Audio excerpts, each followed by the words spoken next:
Hello and welcome to the Deathcast. I'm your host, author, and journalist Ian Tott, and I'd like to thank you for joining me as we prepare to take our sixth look at the cult of Matamoros. Before we get going, as always, I have the normal show notes.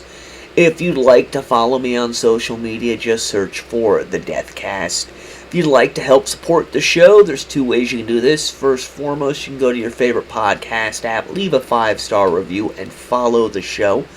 You can also go to tinyurl.com/dcast Patreon, where for as little as $1.99 a month, you can get access to early ad-free shows, as well as exclusive content, just as my first two Patreon members, Channel and Anthony, did, as well as my largest Patreon contributors monthly, Debbie, Betty, and Matt.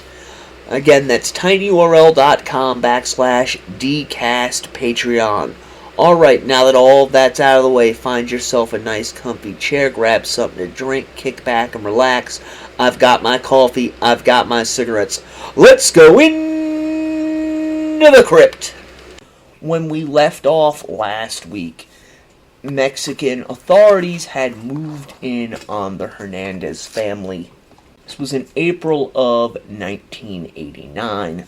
They had arrested them because of their drug smuggling activities, but very quickly, members of the cult began to divulge their secrets, so much so that the police head over to Rancho Santa Elena and began poking around. Bodies started turning up, which quickly filled the media on both sides of the border, and before long, the case of the narco-Satanists in Matamoros had become national and then international news. On April 12th of 1989, the DEA, based out of Brownsville, began to search for Adolfo de Jesus Costanza, Sara Maria Aldrete, and the remaining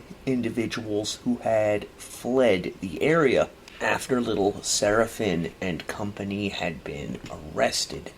As all of this is happening, people who practiced Santeria began coming forward to the press, denouncing Costanza and his followers for bastardizing their religion. The media really wasn't interested in the truth, however, and into this swirling vortex, Santeria got mixed up with Mayambe, and both became synonymous with Satanism. You have to remember that this is a point in time in the United States when the Satanic Panic is still in full effect. Now, for those who are new to this show and don't know what the Satanic Panic was, a very brief overview is simply that during the 1980s and into the 1990s, people were seeing devil worshippers everywhere, and this in turn led to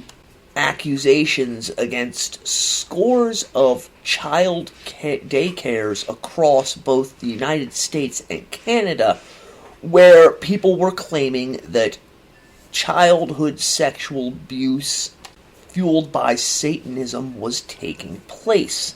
This wasn't helped by the fact that religious leaders were all too happy to leap on this and point to this, supposed satanic underground in the U.S. as undermining God's kingdom and God's people.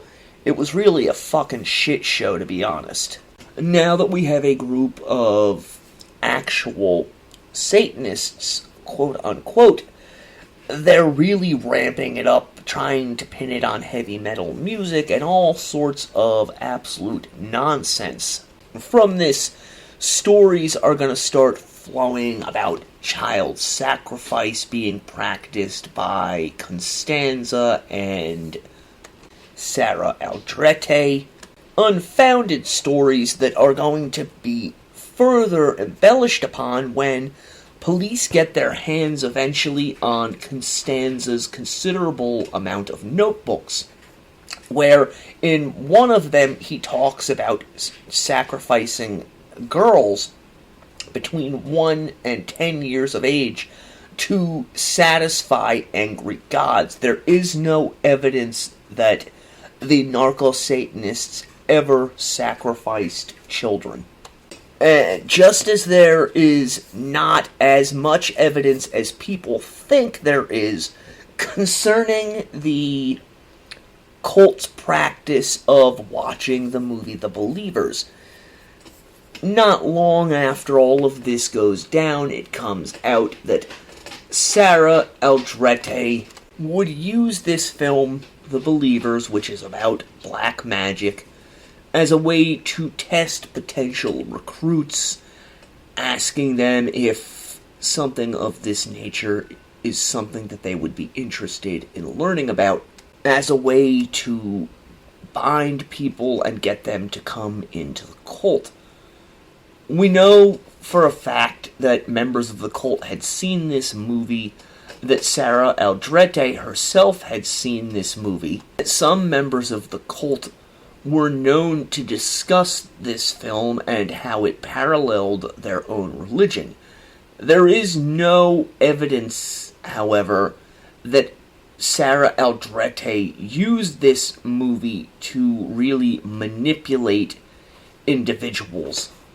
Despite what you might find on Wikipedia, that information comes from a book written in the early 1990s, and though I've read the book, I have been unable to track down anything stating that this was in fact the case, and I want to point out I've actually been in contact with former members of this cult, and they brush that assertion off as being more of a media creation than it is a reality.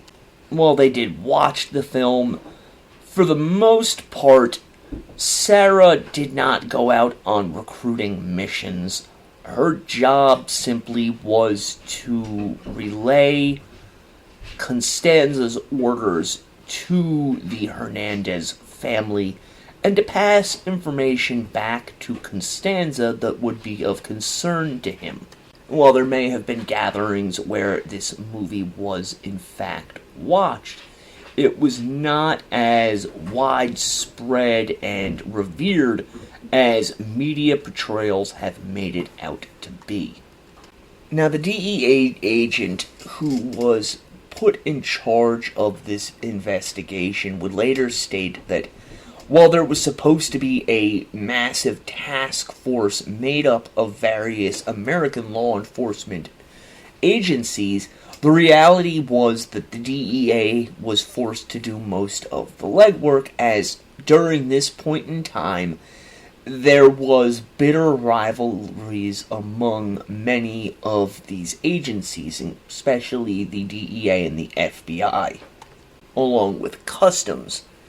Now, this rivalry really stems from the creation of the DEA back in 1973, where all domestic drug cases were taken from Customs and from the FBI and dropped into the newly created DEA's purview.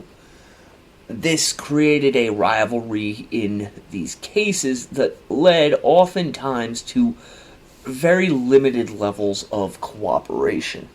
According to this DEA agent, there was a lot of talk among Customs agents about how the DEA had swooped in and taken their authority from them, and in doing so had also taken all of the glory in uncovering this case. And sad to say, but this is how law enforcement looks at these types of things.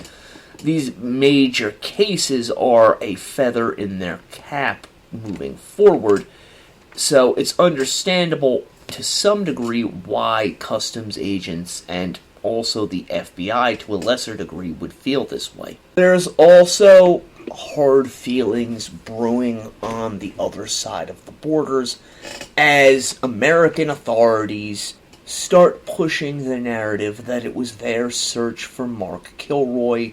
They're turning up the pressure, as they put it, on Mexican authorities that led to the discovery of the cult. In reality, the Mexican authorities were already looking at the Hernandez family. Mark Kilroy's disappearance was simply an added bonus to these authorities to look harder at the various drug smuggling organizations operating in and around Matamoros.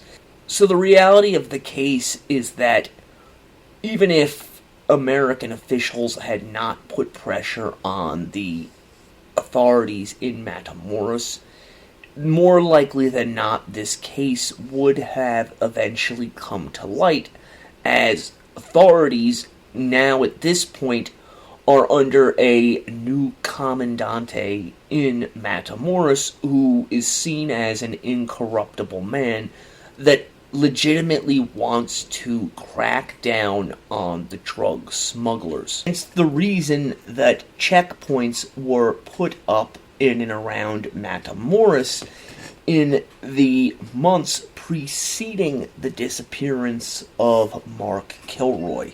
American authorities putting pressure on Mexican authorities really had an insignificant role in the federales breaking the case of the narco-Satanists. So as the investigation is going on, American authorities continue to bump their gums, playing up their role in all of this and putting out a lot of misinformation concerning the case.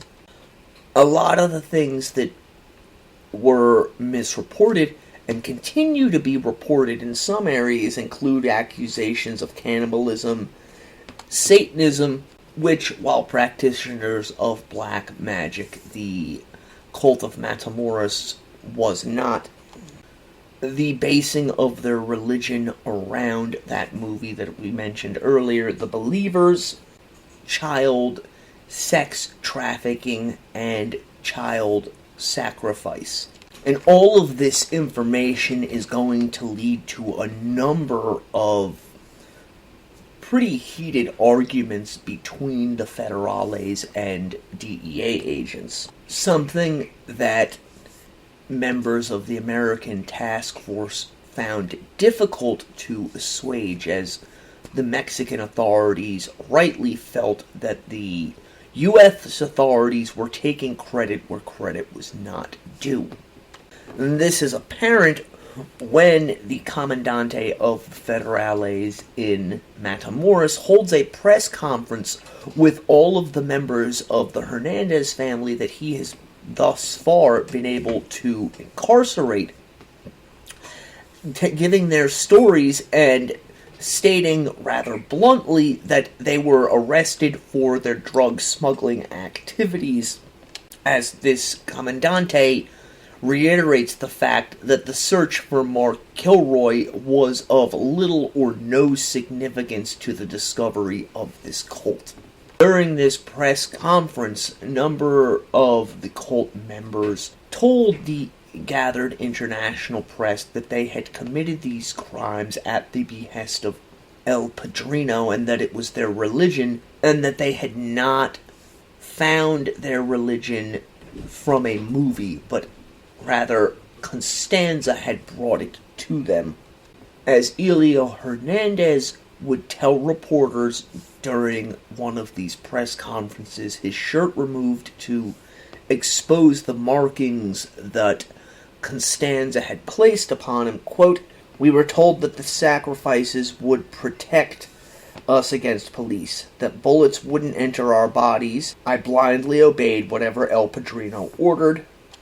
Not long after this press conference, the Commandante would tell reporters point blank, "He and Nora Neck talk like it was the American case. That upset us. It wasn't the kidnapping that broke this case. It wasn't Kilroy. It was drugs. It was Little Serafin. It was, at the end of the day, luck. And the American authorities are going to continue to cause problems during the course of their investigation, the search for El Padrino and El Madrina. Because any information that they are getting from Mexican authorities, such as the fact that Constanza and company were believed to be heading for Miami, the American authorities were making known at press conferences with the international press, something that you have to believe is going to get back to Constanza and his co-conspirators, as this is being reported all over the United States, as well as Mexico. With the release of that particular piece of information, it's decided that the task force members can no longer talk to members of the press without prior written authorization. However, two of the members working in Brownsville ignore this and continue leaking information to the press. One fact that these members of the Brownsville Police Department kept from the press was the fact that they themselves had allowed one of the suspects in the case to actually escape their custody. This was on the 12th of April when Malio Fabio Ponce Torres, a man who was only a few steps down in terms of power from Sarah Altrete, was seen going to one of the various Brownsville houses that were known to belong to the cult. He ends up getting pulled over after leaving this house and is able to talk his way out of it. This gives you a clear indication of just how bad communication was between all of the various agencies in the United States, but also with the authorities in Matamoros, as on April 11th, Malio was listed as a suspect wanted in connection for these brutal murders. Information that Brownsville police officers were not made aware of. It gets worse, however, when custom agents decide that they are going to go into business for themselves. If you'll recall from episode 4, we discussed the cocaine deal that led to a ripoff and to a member of the Hernandez family being taken hostage. Well, the individual who had arranged this, known as El Gancho, unfortunately I do not have his legal name, ends up being picked up by customs agents and sheriff's deputies and taken to a safe house where he is coached on what it is he's to say and then interrogated, at one point asking his interrogators what they want him to say, and that is a direct quote. When DEA and FBI agents learn of this, they are furious. They demand to see the man. However, custom agents will not allow them to and simply give them a copy of the tape where these incriminating statements are made. Later, the DEA is going to learn that Orrin Neck, who worked for the sheriff's department, had forbidden any sort of debriefing or interrogation by the DEA. Neck even puts out a story that they have released El Gancho on his own recognizance due to an illness in the family. Reality is, this is just a pissing match between agencies who are looking for their 15 minutes of fame. Eventually, the DEA is going to learn that the house El Gancho is being held in actually belongs to the DEA, and when they move in on it and confront El Gancho, they learn that Neck has been feeding them lies. That El Gancho has never left the state of Texas due to a sick family member, and that it was actually customs agents who told El Gancho not to speak to the DEA. He's eventually going to become a very important witness for the DEA. This is going to result in the Assistant U.S. District Attorney sending a memo to all task force members and informing them that the case is officially under the jurisdiction of the DEA, and that any interference or shenanigans by other task force members may result in charges being filed against them. In response to this, both Brownsville and Customs remove themselves from further investigation of this case, instead pursuing other leads in what they saw as the Mark Kilroy investigation. On the Mexican side of things, there's just as much frustration going on as corrupt officials are trying to derail the case for their own reasons. Cult members are laughing at the federales, believing still that they are protective, withholding information. We know that one member eventually breaks ranks and leads the federales to a 13th body that is buried at Rancho Santa Elena, and that it takes almost killing Elio Hernandez with an AK-47 to convince him to begin talking, at which point Hernandez begins giving up lists of street names and properties, not only in Matamoros, but also in Mexico City, that Constanza owns. And armed with this information, authorities are going to intensify their search for Constanza and the other members who have been able to flee the area. As for the fleeing cult members themselves, we know that Sarah Aldrete arrived in Mexico City on April 10th, where Martin greets her and drives her to one of the many condos that Constanza owns. She is met there by Adolfo and Doobie. Over the next few days, the cult sets about removing any incriminating evidence in the other homes that Constanza owns. And they pretty much spend their days trying to learn what authorities in the U.S. and in Matamoros know.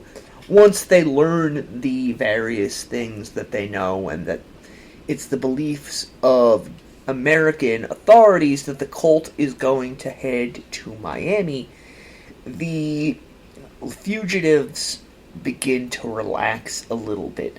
Constanza allows some members to leave the condo on occasion to go get supplies, etc.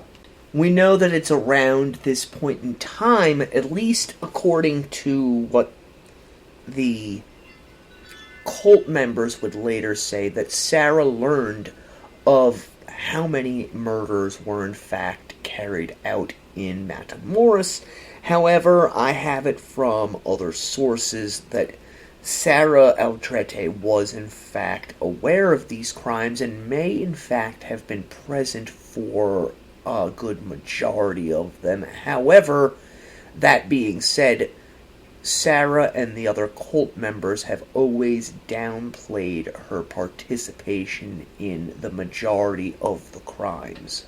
We know that while they were in Mexico City, the cult spent a considerable amount of time watching the television news reports out of Matamoros and the discoveries being made there, and that upon viewing these reports, many of which included footage of Elio guiding the authorities to the various graves, Constanza became enraged, telling his disheartened followers that they were all weak, which is why they were captured in Matamoros, while they themselves were free to do as they pleased. Sarah later stated that Constanza went to great pains to convince everyone that they would be able to escape this net that was slowly being drawn around them due to Little Serafin's actions, and that a number of those who were in Mexico City began to believe him, even as images of Adolfo and Sarah herself began to be shown in these broadcasts. Constanzo began talking of traveling to South America.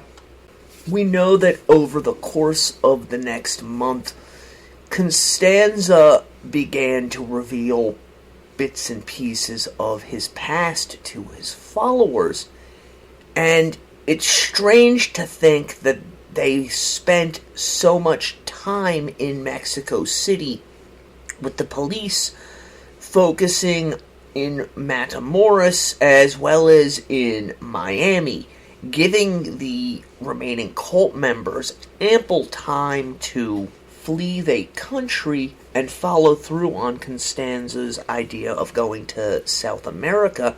However, it appears as though Constanza was paralyzed by some unknown, which kept him and his followers rooted in Mexico City. Had they done so, had they fled during the month-long period in which they were in Mexico City, it's highly doubtful that the story would have ended the way that it does. However, they did not, and by the second week in April, with the Nagana and everything else having been discovered, Constanza began to get worried and to tell his followers that they needed to flee the area immediately. That with the discovery of all of their paraphernalia related to the cult, it was only a matter of time before authorities found their hideouts spread around Mexico City. They began collecting all of the money that was available to them, stashed inside of their various hideouts, as well as altering their appearances by getting haircuts, shaving, and dyeing their hair, as well as changing their manner of dress. It's interesting to note that although Constanza had considerable amounts of wealth around him, he insisted before they actually flee the area on doing one last drug shipment. And in trying to set up this shipment, they left behind a trail which authorities are eventually going to pick up on. Now, while all of this is going on, at least according to other members of the gang, El Padrino began to question Sarah's loyalty to him, as during one of their last nights in the main condo that Constanza lived in, she had asked if he would allow her to return home. Something that Constanza would not allow her to do, going so far as to forbid Sarah from using the telephone, as he believed, rightly so, that Sarah's parents' telephone was almost certainly bugged should she call in. Sarah later stated that she realized at this point that because of how tense the situation was, her position within the cult was almost certainly on shaky ground, and that the only thing she could do in order to keep her position and not end up as a possible sacrifice for the cult was to go along with Constanza, do as he wished, and then later, once she had escaped capture with the rest of them, resume her role as El Madrina and shore up her power base and regain the trust of the others in the process. While she privately began formulating a plan To eventually escape Constanzo's clutches, the cult ends up meeting with the Federale Salvador, who was a member, the man who had been funneling Constanza information almost since the beginning of the cult. And we know that Constanza and other members of the cult armed themselves while they were at Salvador's home.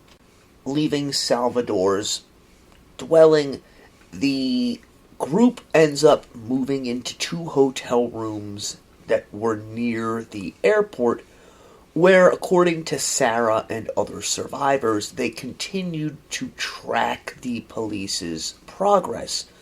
Startled to find that police had quickly discovered all of the various properties that Constanza owned in and around Mexico City. Seeing all of this, Sarah began to unravel. While she had consigned herself to the fact that in order to survive this ordeal, she must stick with the others, out of all of them, she realized that their situation was almost certainly hopeless, that their chances of getting out of Mexico City were really non-existent. And according to the other members who survived what is to come, Sarah had stopped eating at this point or even speaking. Whenever she did speak, it was to demand that Constanza allow her to leave to return to her family. They said Constanza became violent with Sarah, slapping her across the face at each one of these outbursts and demanding that she get control of herself, as he needed to be able to depend on her. We know that after 2 days of being in this hotel, Constanza contacted Carla demanding that she help them. When she initially refused, he informed her that if she did not in fact help them, he would kill her as well as her 3 daughters, at which point Carla reluctantly agreed to help the cult out. It's important to note that this phone call to Carla further served to drive a rift between Adolfo and Constanza, as afterwards he informed Sarah that Carla was his most loyal follower, much more loyal than she was, and that if he were to get her pregnant, Carla would even allow him to sacrifice the baby, something that he said he was planning on doing. We can see here Constanza is still playing his manipulative games with his followers, desperate to keep them to him for fear that they will run off and leave him alone to face the consequences for the gang's activities. We know on the night of Saturday, April 15th, the cult moved to Carla's home, although she did inform them that they would not be able to stay there. Although she eventually relented, Constanza spun a fantastical story to Carla about how the killings were actually the Hernandez family's doing. He had only killed 4 individuals in drug murders.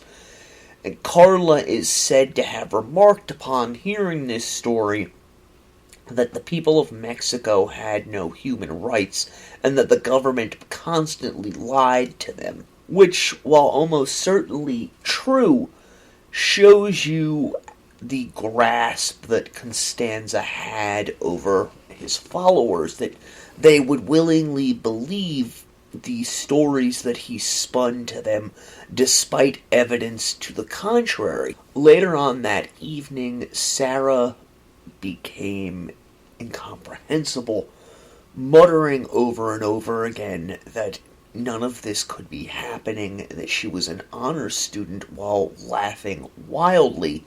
This in turn led Constanza to press Carla to have a doctor come and check on Sarah. When Sarah ends up seeing this doctor, it's discovered that she is suffering from colitis, The doctor ends up prescribing her antibiotics, and Sarah begins to recover. Now, the next day after this, the cult flees Carla's home, heading to a resort area south of Mexico City, at which point Carla gives the fugitives 2,000 USD, her entire life savings. Constanza instructs Carla to get them fake passports, papers, everything that they are going to need to be able to flee from Mexico City, as well as find them an apartment to stay in. Now, had Constanza done this earlier after the flight from Matamoros, it's almost certain that he would have been able to escape the detection of the federales. However, this was not the case, and by the time that Constanza starts doing all of this stuff, the Mexican authorities are hot on his trail. Despite being on the trail of the cult, the authorities in Mexico, much like the authorities in the United States, were fighting a bitter internal war. Now, in Mexico, there's really two major police forces, the federales and the Attorney General's office, which is similar to the FBI and the U.S. Justice Department. They were fighting over jurisdiction, planning, information sharing, pretty much everything that you can name, as both departments wanted to be the ones to capture Adolfo Constanza and his followers, and thus claim the glory of having nabbed this notorious serial killer. Now, in addition to these two organizations, the police in Mexico City also inserted themselves into the manhunt for Adolfo. And unlike the federal authorities, they were concerned with ritual killings that had taken place in and around Mexico City, particularly the Calzada murders, as well as the murder of a transvestite, which was covered in a previous episode.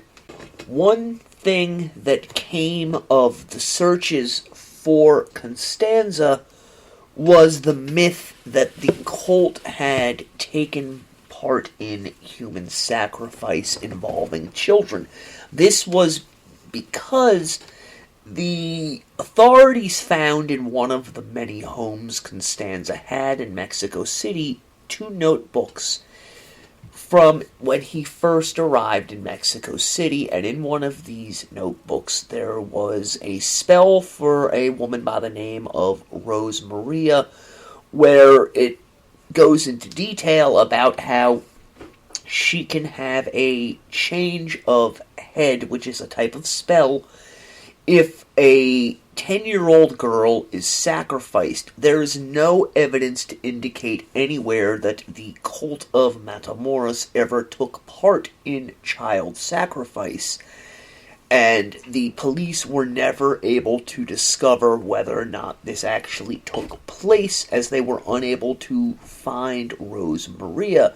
However, according to the surviving cult members, no children were targeted by the organization. Another piece of information that the police learned of from these notebooks was of the existence of Salvador, Constanza's follower in the Federales.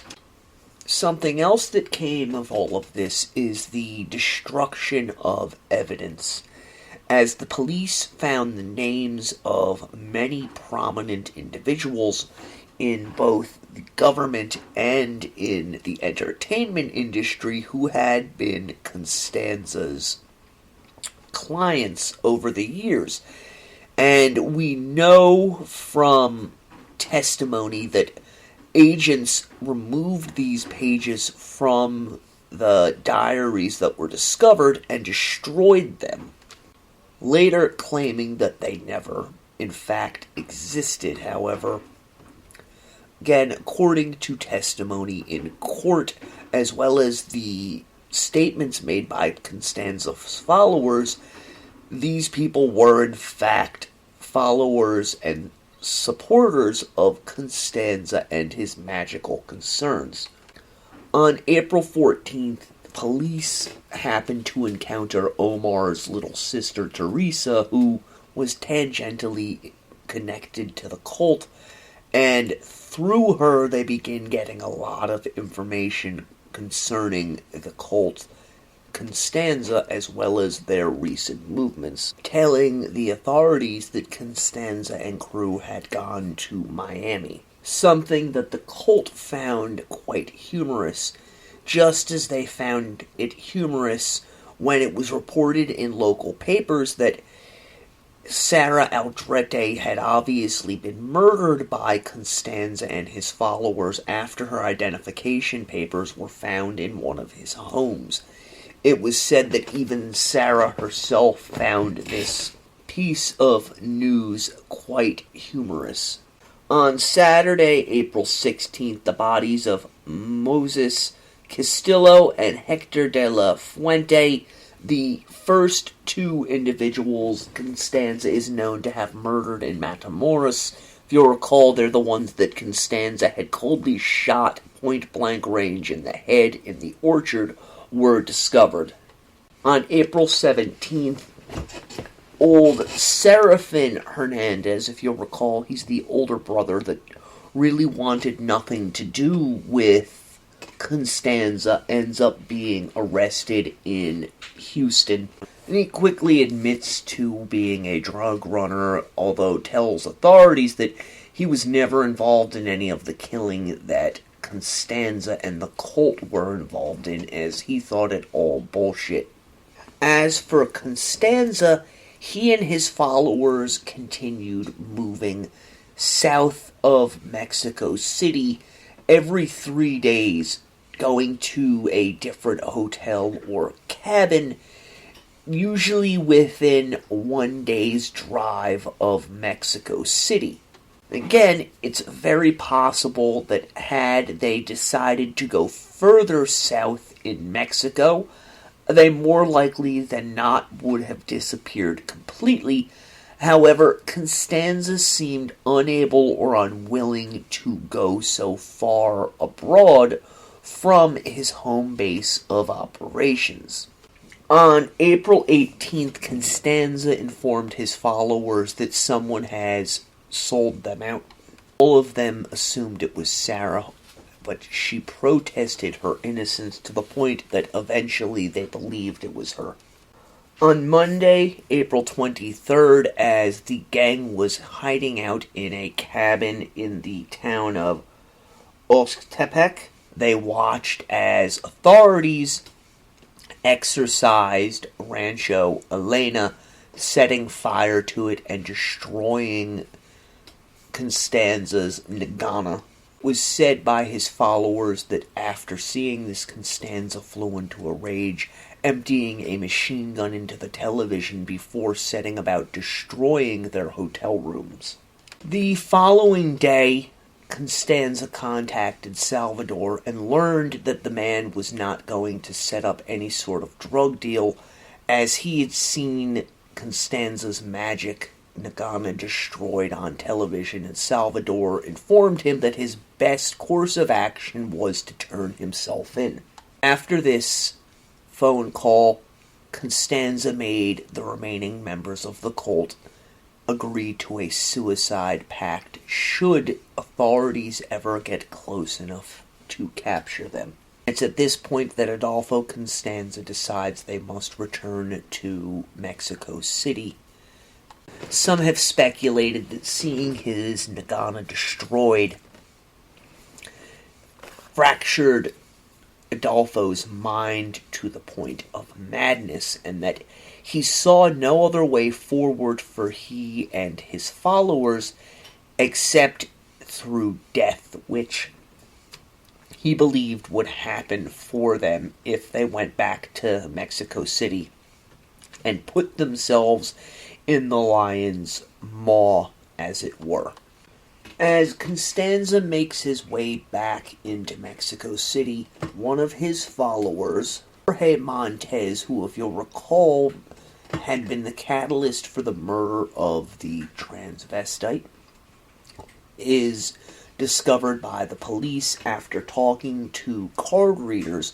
He is arrested and begins spilling his guts about Constanza, telling authorities that while he could have told them a few days ago where El Padrino had been hiding, at this point he did not know. Also begins giving the names of other followers that the police were unaware of. These individuals are also arrested, and it's from him that they learn of Salvador Vidal, the Federale agent that had assisted Constanza over the years. On April 25th, Constanza arrives back in Mexico City, where he and his followers spend 2 days staying in Carla's home. Carla noted that Constanza's followers seemed disheartened and moved around like zombies, while Sarah remained the only one to have her wits about her, even as Constanza routinely beat her while speaking to her in soft, gentle tones.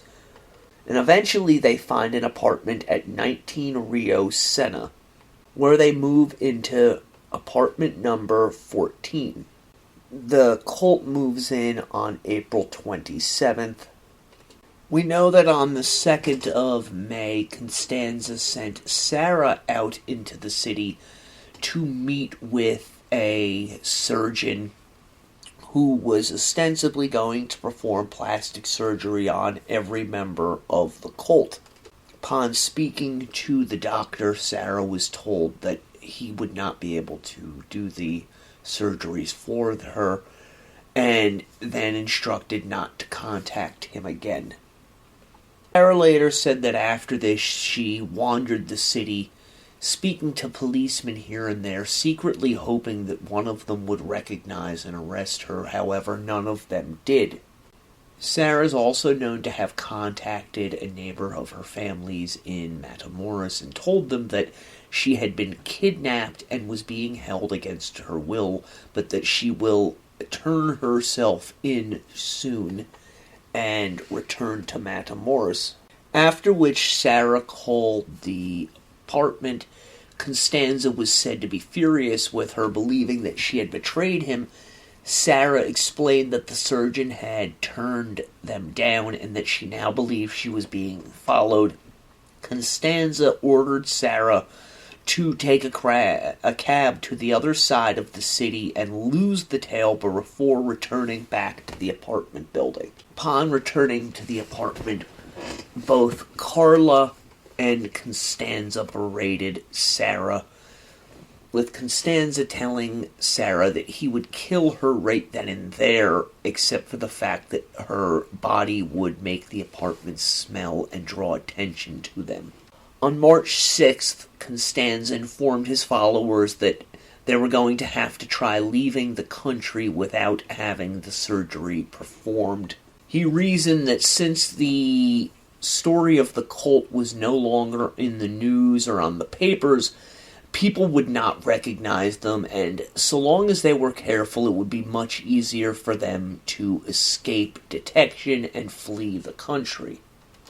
Unbeknownst to all of them, while Sarah had been inside of a bedroom locked there by Constanza for 2 days, she had written a note which stated, quote, "Please call the judicial police and tell them that in this building are those that they are seeking. Give them the address, 4th floor. Tell them that a woman is being held hostage. I beg for this because what I want most is to talk, or they're going to kill the girl. A woman named Carla who lives in Equagrari. Help them."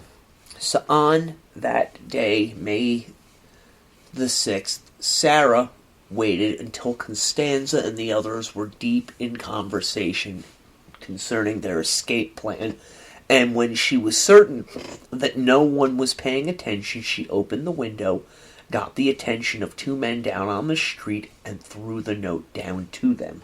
Now, one of the men who had picked up the note read it and put it in his pocket, thinking that it was a joke.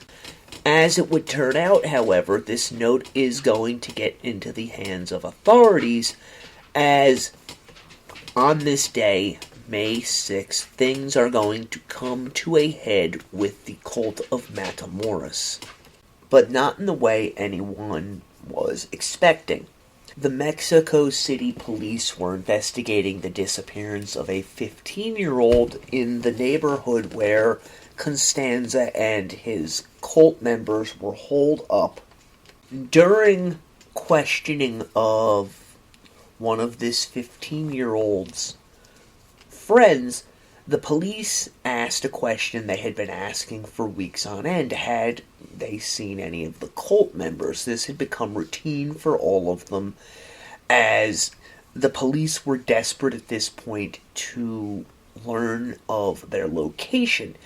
And on this day, the 6th of May, the witness responded that while she had not seen any of them, she did see a very tall woman. And while this woman did not look like the pictures, she was still very, very tall. Not long after this, police were questioning a clerk inside of a grocery store across the street from the apartment that Constanza and the others were staying in, when they learned that a man with a dyed hairdo had come in a few days prior and attempted to purchase groceries with a $100 US bill, and that the man had behaved very strangely. The clerk goes on to tell the officers that while they didn't think the man was part of the cult, it was obvious that he was from the border, as he had that accent, and they believed he lived somewhere in the neighborhood. We know that a group of plainclothes policemen were stationed in and around the market. As the story goes, the officers were checking out the area, trying to mingle in with the crowds and lose themselves, when Sarah happened to look out the window of the apartment and see the officers. At this same point in time, Adolfo, who had taken to checking the windows every few minutes, looked out a different window and noticed the unmistakable sight of an unmarked Mexican police car.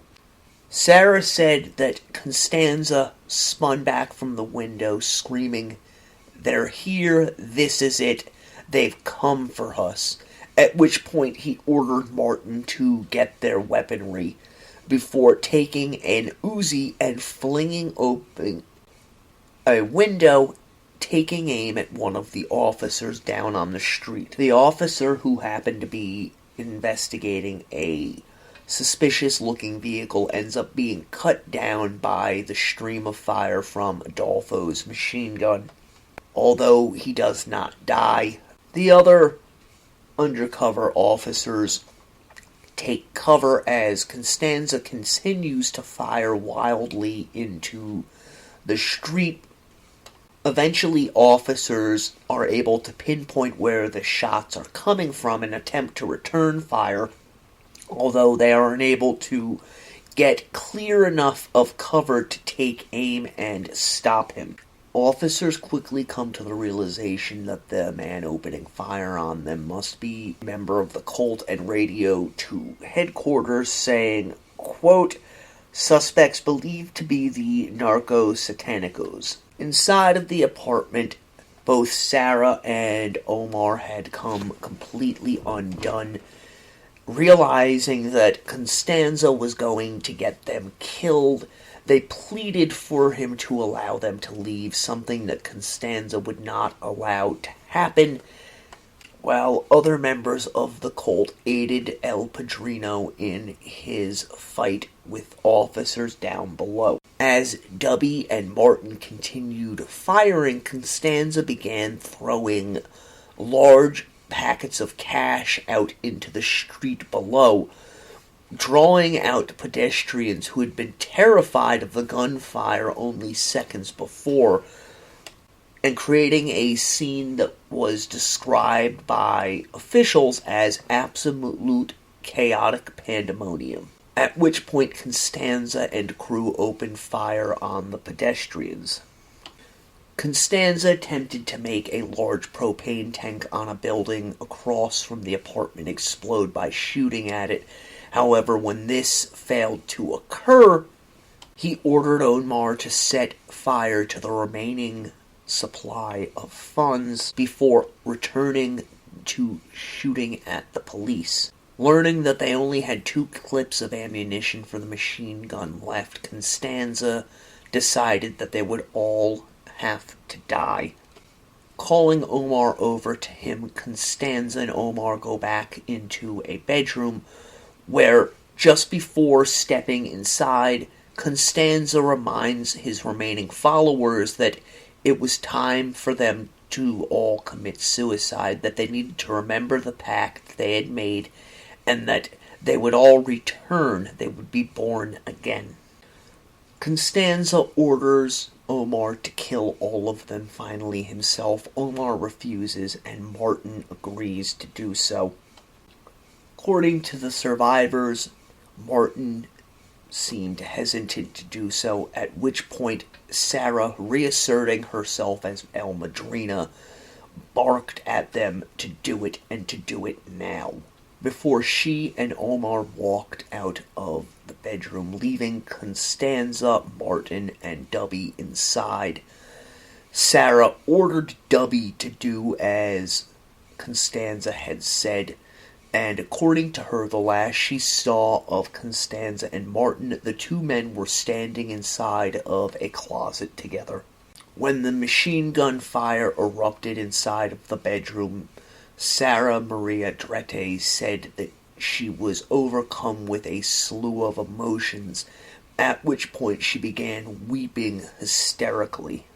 When she heard Dubby putting another clip into the machine gun, Sarah ran into the bedroom, finding him standing there stunned, asking, "El Padrino, what do we do now?" According to both Sarah and Omar, Dubby then turned on them, at which point they fled, hiding underneath the bed, as it was their only recourse of action, and it seemed to them that Dubby then gave up, turning and shooting out of the window before informing the others that they were out of bullets and that they would have to come for them.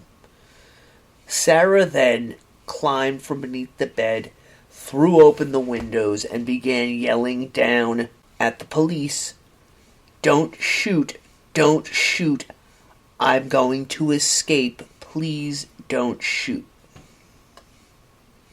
before turning and running out of the apartment and heading downstairs, repeating over and over again, I'm escaping, don't shoot, please don't shoot." Upon reaching the street, Sarah ran to what she assumed were the officers in charge, explaining who she was and that she had escaped, and that she had been kidnapped by Constanza and the other members of the cult. And she consistently kept to this story. Even in letters to me, she has repeated this story, that she had been taken from Matamoros by Constanza and his cohorts unwillingly, and that everything that followed from that point on concerning her was as a hostage, a kidnapped victim. Everyone involved in the cult who remained alive ends up being sentenced to lifetimes in prison, with Sarah Maria Aldrete receiving 60 years and the promise from federal authorities that should she ever be released from prison, she would be charged in the United States for her participation in the murder of Mark Kilroy. As of this recording, Sarah is still in prison, as are the others, and there is very little possibility any of them will get out, as Sarah, at this point, is 61 years old. We're going to end the episode at this point. I hope that you guys have enjoyed my coverage of the Cult of Matamoros. Until next time, stay morbid.